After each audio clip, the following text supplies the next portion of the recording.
now the picnic, the party's been described. Now we get to the controversy. You people in Islam and your concubines in paradise. Ever heard about that? Right? Your concubines in paradise? You people, your 70 virgins in heaven, that's why you kill people, etc., etc. Does Quran mention beautiful spouses in paradise? Yes, He does. There's no hiding from it. And actually, when I was in my exploring religion phase, this is one of the things that I couldn't answer for myself. Why does God mention this? And actually, of course, none of you sisters have this question, but you know sisters that have this question. Brother, Quran talks about these spouses for men in paradise. What do women get? None of you have that question, of course, because you know someone who does. Right? So I'm just talking to that someone. You can tell them about their confusion when we're done with this discussion. Because never has a sister come to me and said, I have this problem. She says, my cousin, my friend, there's a sister I know who was asking me, and I was wondering how I could answer her.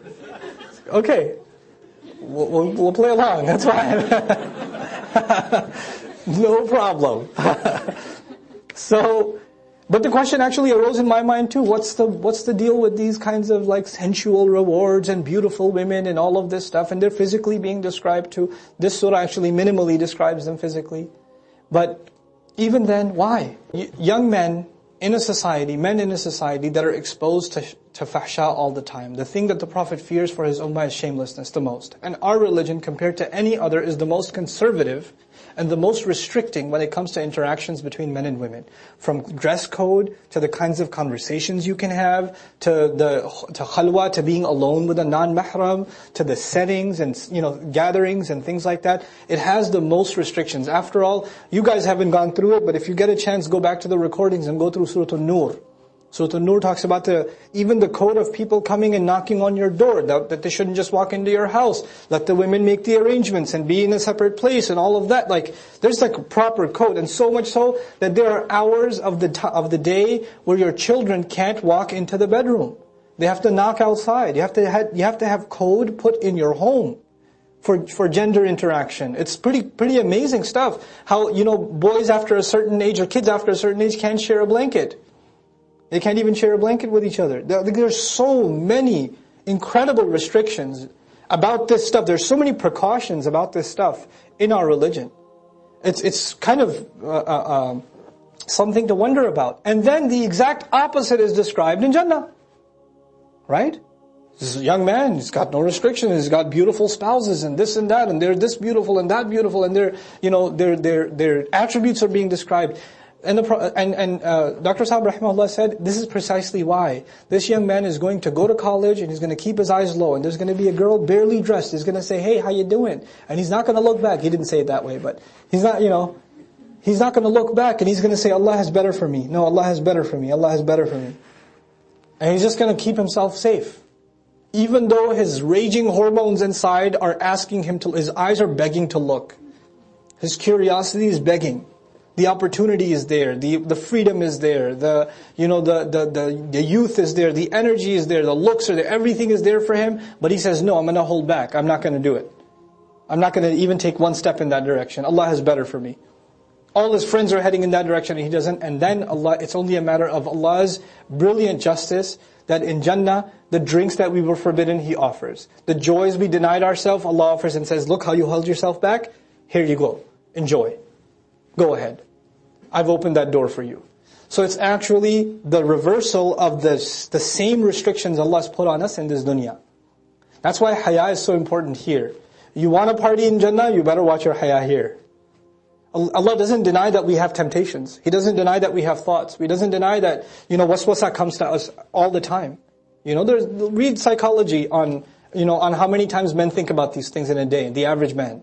You can't deny this, that it's there, that Allah put it inside us. زُيِّنَ لِلنَّاسِ حُبُّ الشَّهَوَاتِ مِنَ النِّسَاءِ, number one. But Allah will allow that to be exercised in Jannah in this way. Now, the second issue is Allah described this for men. How come He didn't describe such a thing equivalent for women? We get multiple wives. How come they don't have multiple husbands, etc., etc.? If you want to be really crude about it. So, this was another bit of wisdom. It was actually, I was asked to do an experiment at Sunday school. I was asked to conduct an experiment. It was an experiment with a bunch of teenage boys and a bunch of teenage girls. And to both, the question to be asked was, so if you could have anything you want, as many times as you want, without any restrictions, nobody will find out, you won't get any trouble, and it's not going to be, you're not even religiously liable. You could have whatever you want right now, what would it be? Okay? What would it be? And so like about 100 boys are being asked that are teens, and 100 girls are being asked that are teens.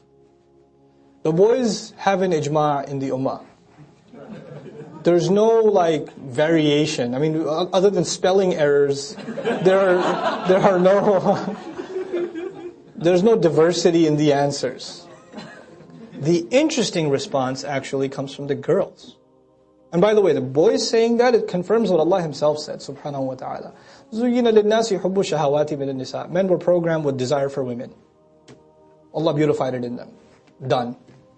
And just proof of that. The girls were the interesting answers. Give me 5 more minutes. Just a couple more minutes. Just two more minutes. They hand you the paper. No, can I have it back? I just thought of something else.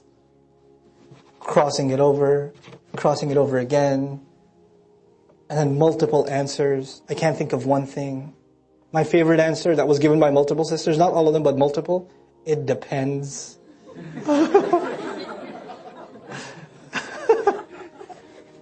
It's too good. It's too good. Others, I just want to be with my mom. Some said a pony. So, like, all kinds of answers. You know, the man I love. I got all kinds of, but it wasn't one answer. The point is, it wasn't one answer. Allah Azza wa Jal made us emotionally monochrome. We're just one way. Overwhelmingly. I mean, there are unique individuals that love books more than they love women, or, you know, there are those.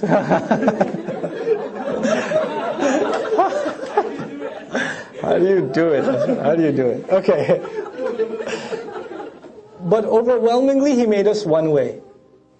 And so Allah described it. Now, I don't want to appease to sisters. This is my own conviction, and I'm not shy. Personally, I don't think I'm shy to explain what Allah Azza wa Jal does. We have to be true to Allah's word. We're not here to make anybody happy or upset. We're just here to explain to the best of my understanding, what Allah Azza wa Jal says. Okay? In my personal opinion, the rewards of women described in Jannah are actually more eloquent. They're more eloquent. I'll share with you an Arabic expression you might be familiar with. Allah Azza wa Jal is silent on this, not to say that there are no rewards, but they're beyond words. And this happens in the Qur'an, as a matter of fact. There are rewards for different kinds of deeds. But sometimes there are deeds that are so magnificent to Allah that they can't even be put in words. So what does Allah say about those kinds of deeds? فَأَجْرُهُ عَلَى اللَّهِ. Then the compensation of such a deed is on Allah. Allah will take care of it. He doesn't even say gardens and rivers and spouses. It's beyond description. So He just says, I'll take care of them. It's on me. That's the reward, by the way, incidentally, that indescribable reward is for someone who forgives somebody. Even if they have had the power to take revenge and they still forgave, then that person gets a reward that can't even be described. Allah just says, I'll take care of him. Ajruhu, it's on Allah. Allah will take care of him. Subhanallah. Now, for women's rewards not to be described is not to take away, but to actually elaborate, further leave to the imagination. And incidentally, no Muslim believer, man or woman, should feel like they're going to be shortchanged. Get to Jannah, you won't be disappointed. What am I going to get though? I don't know if I'll like it. You'll like it. What's the proof you'll like it? Surah Fussilat. Surah number 41. Allah Azza wa Jalla says to all of humanity, وَلَكُمْ فِيهَا مَا تَشْتَهِي أَنفُسُكُمْ. You will have whatever you desire. That's open to men and women. Whatever you want will be there. And then some. And then some. وَلَكُمْ فِيهَا مَا تَدَّعُونَ. And whatever you might come across later might pop in your head. You place an order for something later on. Oh wait, but I wanted that too. Fine, you can have that too. You can't just, it's not like you already placed the order, it's non-refundable. And you're stuck with it. No, you can change your order. You can order something else.